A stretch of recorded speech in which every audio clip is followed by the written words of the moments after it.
Hi everyone, welcome back to this channel. On today's video, I'm gonna show you how you can do auto speech to text on Google Docs mobile.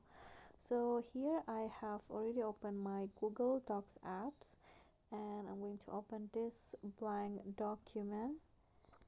Then I'm going to click on this pencil icon to edit, and if you are too lazy to type the text that you want or the document that you want, you can do this voice typing. So what you need to do is you need to enable the microphone in your keyboard. So I have already enabled it, and I'm using the Microsoft Swift keyboard.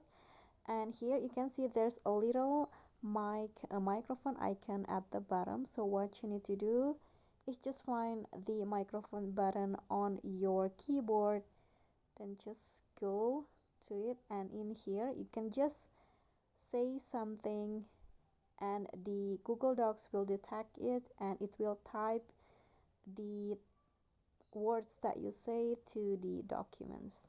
Okay, you can see that's pretty easy, and you can just go back to unenable it. And that's a pretty simple tutorial. I hope this will be helpful. Thank you guys so much for watching. Don't forget to like, comment, subscribe, and also click on thanks. Bye.